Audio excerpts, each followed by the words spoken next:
Lionel মেসির এক কথাতে ইউরোপের পাঠ ছুঁকে এবার ইন্টার মায়ামিতে আসতে চলেছেন আর্জেন্টিনার ছোট গট পাওলো দিবালা। আর দিবালা যুক্ত হলে সেরাদের সেরা এক দলে পরিণত হবে ইন্টার মায়ামি, জিততে পারে ক্লাব বিশ্বকাপের শিরোপাও। কেননা মৌসুম শেষে ক্লাবটিতে যোগ দেওয়ার গুঞ্জন নেইমারের সঙ্গে দিবালা যেন আকাশের চাঁদ। মেসি, নেইমার, সুয়ারেজ, দিবালাদের এক শক্তিশালী আক্রমণ ভাগের স্বপ্ন এখন মায়ামি শিবিরে। পাওলো দিবালার যুক্ত হওয়া না হওয়ার সম্ভাবনা নিয়ে বাকিরা জানাচ্ছেন শ্রবণ অনেক। ইন্টার মায়ামির একেবারে নাম্বার 10 রোল প্লে করছেন লিওনেল মেসি, রাইট উইংয়ে আছেন পাওলো দিবালা, লেফট উইংয়ে থাকছেন নেইমার জুনিয়র আর সেন্ট্রালে লুইস সুয়ারেজ। একবার ভাবুন তো, এমন একটা আক্রমণ ভাগ নিয়ে যদি এমএলএসে মাঠে নামে ইন্টার মায়ামি, সে দলটা হয়ে উঠতে পারে কতটা শক্তিশালী। ভাবতেই তো গা শিহরণ দিয়ে উঠে। এমন একটা আক্রমণ ভাগ নিয়ে দল সাজানোর দুঃসাহসিক স্বপ্ন হয়তো কল্পনাতেও আঁকতে চাইবে না মায়ামির সমর্থকরা। তবে এমন দুঃসাহসিক স্বপ্নটা এবার পরিণত হতে চলেছে বাস্তবে।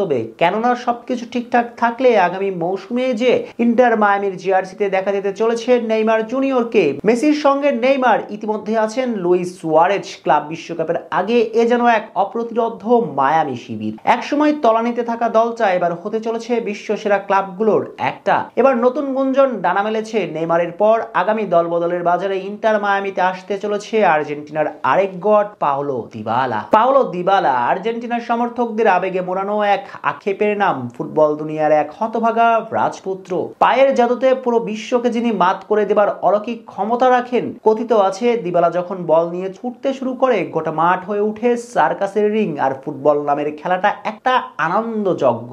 এমনই এক ফুটবলের মায়াবী জাদুকর তিনি। কিন্তু আর্জেন্টিনার জার্সিতে পুরো ক্যারিয়ার জুড়ে অবহেলিত এই ফুটবলার, কারণটা স্পষ্ট কারোরই জানা নেই। তাই কিছুটা অভিমান ছিল রোমা তারকার মনে। তাই তো শেষ মৌসুমে সৌদি লীগ থেকে আকাশ সমান টাকার প্রস্তাব পেয়ে ছেড়ে যেতে চেয়েছিলেন ইউরোপ। কিন্তু শেষ পর্যন্ত স্ক্যালোনির কথাতে আকাশ নীল জার্সির টানে থেকে যান ইউরোপেই। তবে চলতি সিজনে ইনজুরির কারণে নিজেকে খুব একটা মেলে ধরতে পারেননি তিনি। প্রায় সময় থাকতে হয়েছে মাঠের বাহিরে। তাই সম্ভবত এবার রোমা ছেড়ে যেতে পারেন। এমনটা হলে আর্জেন্টিনার দ্বিতীয় গটের নতুন ঠিকানা হতে পারে ফ্লোরিডার ক্লাব ইন্টার মায়ামি, যেখানে অনেক আগে থেকেই আছেন জাতীয় দলের বন্ধু লিওনেল মেসি। ধারণা করা হচ্ছে মেসির এক কথাতে ইন্টার মায়ামিতে আসার সিদ্ধান্ত নিতে চলেছেন এই ফরওয়ার্ড। আর দিবালা আসলে ক্লাব বিশ্বকাপের আগে ভয়ঙ্কর একটা দলে পরিণত হবে মায়ামি। বিশেষ করে তাদের আক্রমণ ভাগ হয়ে উঠবে দুর্বার। কেননা আগামী সিজনে নেইমার তো আসছেন, আগে থেকেই আছেন মেসি এবং সুয়ারেজ। আর তাদের সঙ্গে দিবালা যোগ দিলে ক্লাব বিশ্বকাপে ইন্টার মায়ামি হয়ে উঠবে